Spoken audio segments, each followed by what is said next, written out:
হৃদয়ৰ সতে সংসাৰ পতাৰ আগতে যিজন IPS বিষয়াক মই স্বামী বুলি গ্ৰহণ কৰিছিলোঁ, পিতৃৰ মৃত্যুৰ পিছতে তেওঁৰ সৈতেই মোৰ বিবাহ বিচ্ছেদ ঘটিছিল। হেই এভৰিৱান, ডেইজি দেৱী ব্লগৰ নতুন এটি ভিডিঅ'ৰ সৈতে মই ডেইজি আপোনালোকক পুনৰবাৰ স্বাগতম জনালোঁ। আশা কৰোঁ আপোনালোক নিশ্চয় ভালে আছে। তো ভিডিঅ'টো শেষলৈকে চাব। যদি ভিডিঅ'টো চাই ভাল লাগে তেতিয়াহ'লে like, share, comment and subscribe কৰিবলৈ নাপাহৰিব। উভতি আহিছিলোঁ মই মাৰ কাষলৈ শূন্য হাত আৰু বিষাদপূৰ্ণ বুকুলৈ। যদিও মই শাৰীৰিকভাৱে মাৰ আশ্ৰিতা হ'বলৈ বাধ্য হৈছিলোঁ, মানসিকভাৱে হৈ পৰিছিলোঁ সম্পূৰ্ণই নিৰাশ্ৰয়া। মূৰৰ ওপৰত কোনো ছত্ৰছায়া নথকাৰ উপলব্ধিয়ে যেন মোক একেবাৰে কোঙা কৰিহে পেলাইছিল। টকা পইচাৰ অভাৱ নাছিল, তথাপি মই বৰ দৰিদ্ৰৰ জীৱন কটাইছিলোঁ তেতিয়া। এতিয়াও এৰা বিবাহ বিচ্ছেদৰ পিছতো মোৰ সেউতা সেন্দুৰেৰে ডগমগাই ৰৈছিল। মোৰ সৈতে মুখামুখি হোৱা পৰিয়ালৰ মানুহবোৰে যেন অস্তিত্বহে পাইছিল। কোনোবা এজনে সেই অস্তিত্বক প্ৰকাশ্যে কৈ পেলাইছিল, আই, তই ফটো বাৰু এৰিব নালাগে, সেউতাৰ সেন্দুৰকণ এৰি পেলা। কি লাভ খোৱা সম্বন্ধক টানি আজুৰি ৰাখি, কি লাভ? মই মনে মনে ৰৈছিলোঁ, কিন্তু এৰা নাছিলোঁ সেউতা ৰঙাবলৈ। কিহৰ লাভ লোকচান? কিয় নিপিন্ধিম মই সেউতাত সেন্দুৰ? আমৰাথানি আৰু ঘৃতেৰে ডগমগাই জ্বলা হোমাগ্নিৰ সন্মুখত পবিত্ৰ বৈদিক মন্ত্ৰোচ্চাৰণক সাক্ষী কৰি যিজনৰ হাতত হাত থৈ মই লাজাঞ্জলি দিছিলোঁ, যিজনৰ হাতত সপিছিলোঁ পিতায়ে মোৰ মেহেন্দি জীৱন, তেওঁতো জীৱিত, তেওঁতো বিচ্ছেদিত হৈ গ'লেও জীৱিত। সেইজনৰ মংগল কামনাৰে জীৱন প্ৰাণৱন্ত আৰু দীৰ্ঘায়ু হোৱাৰ একান্ত শুভ কামনাৰে মই নিশ্চয়কৈ সেউতাত সেন্দুৰ পিন্ধিম।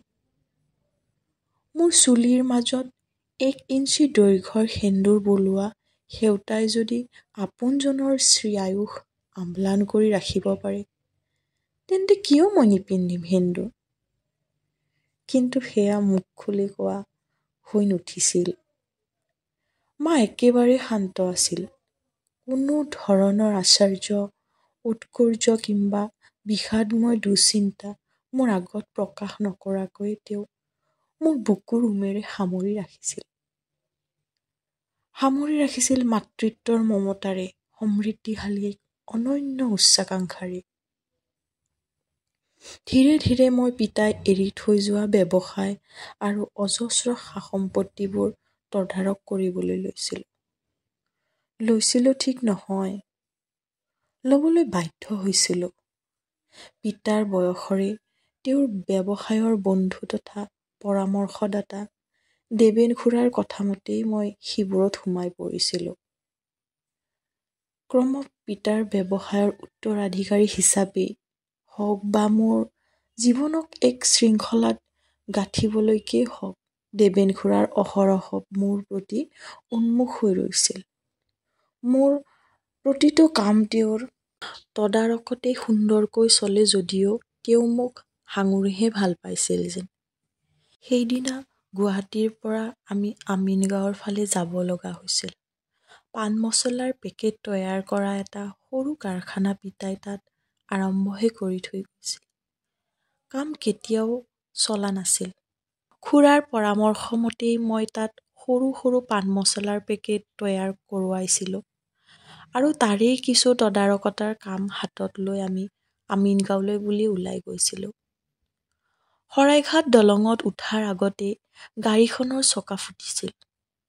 গাড়ীখন ছাইড কৰি ড্ৰাইভাৰ চকালৈ ব্যস্ত হৈ উঠিছিল। খুৰা গাড়ীৰ পৰা নামি গৈ পথৰ কাষৰ গছৰ ছাঁত ৰৈছিল। মই নিজৰ ঠাইতে বহি আছিলোঁ। তলৰ পৰা জেক লগাই ড্ৰাইভাৰে মোক যেন সামান্য ওপৰলৈ তুলিছিল। খিৰিকীৰে মই ব্ৰহ্মপুত্ৰখন চাই আছিলোঁ। অহৌবুলীয়া ব্ৰহ্মপুত্ৰ, যি প্ৰত্যেকটো বাৰিষাতে বাতুল হয়, উন্মাদ হয় আৰু খৰালি হৈ পৰে জীৰ্ণ শীৰ্ণ লেবেজান। অঘৰী বালিচৰবোৰে চল পাই য'তে ত'তে মূৰ দাঙি উঠে। হঠাৎ ব্ৰেক টানি বিপৰীত ফালৰ পৰা অহা বগা এম্বেচেডৰ এখন আমাৰ গাড়ীৰ একেবাৰে কাষত ৰৈ গৈছিল। এজাক ছিকিউৰিটিৰে ভৰা জিপচি এখনো ৰৈ গৈছিল। আৰু মোৰ দুচকুৰ ব্ৰহ্মপুত্ৰক আঁৰ কৰি এম্বেচেডৰখনৰ পিছৰ দুৱাৰ খুলি ওলাই আহিছিল খাকী পোছাকেৰে শুৱনি এক বলিষ্ঠ দীৰ্ঘদেহ। স্তব্ধ হৈ গৈছিলোঁ মই। বহাতেই যেন শিপাবহে খুজিছিলোঁ। খটককৈ দুৱাৰখন বাহিৰৰ পৰা খুলি দি দেৱান খুৰাই নম্ৰতাৰে ফুচফুচাইছিল, নামি আহা মা। যন্ত্ৰবৎ মই ইতিমধ্যে আহি মোৰ সন্মুখত থিয় হোৱা স্বামীৰ ছাঁ চাই নামি আহিছিলোঁ।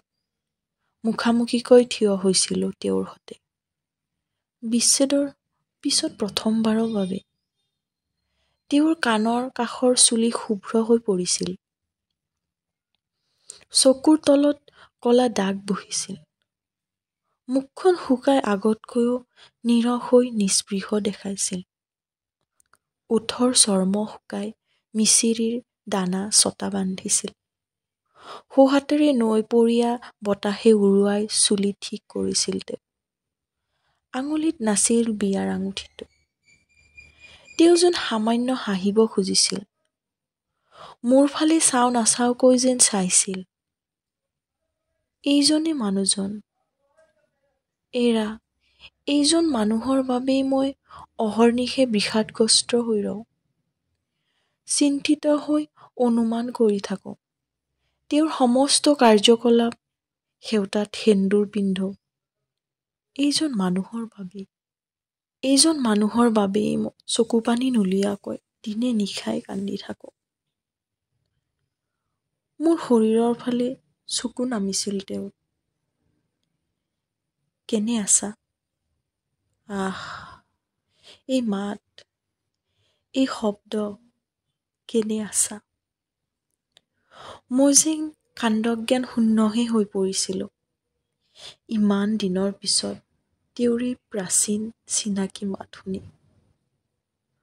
অথাই সাগৰত পৰি মই যেন বহু দূৰৈত উদ্ধাৰকাৰী নাৱৰ পালেহে দেখা পাইছিলোঁ। লৈ যোৱা মোক। তোমাৰ লগতে লৈ যোৱা। তোমাক এৰি অহা দিন ধৰি কেনেকৈ জীয়াই আছোঁ মই ক'বই নোৱাৰো কি কৰি আছোঁ। লৈ যোৱা মোক। দাসী হৈ থাকিম তোমাৰ। সকলো সহিম মই। লৈ যোৱা মোক। থাকিব নোৱাৰো আৰু মই তোমাক এৰি। মোক বিশ্বাস কৰা। কিন্তু চকুলৈকে চাই ৰৈছিলোঁ তেওঁ। এইবোৰ একোকে কোৱা নাছিলোঁ।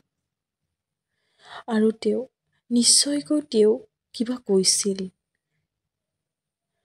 সুধিলেও নেকি কিবা, কাৰণ তেওঁৰ ওঠ লৰিছিল।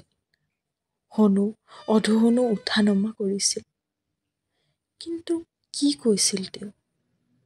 কৈছিল নেকি ব'লা, যি হ'ল আৰু ঘৰলৈ ব'লা। কি কামত ঘূৰি ফুৰিছা তুমি? এইবোৰ আহা, মোৰ গাড়ীত উঠাহি। তো আজিৰ ভিডিঅ'টোত এইখিনিয়ে আছিলে। আগত যদি মনিষাৰ বিষয়ে জানিব বিচাৰিছে কমেণ্ট কৰি জনাবলৈ নাপাহৰিব। তো আজিলৈকে আহিছোঁ, টাটা, বাই বাই।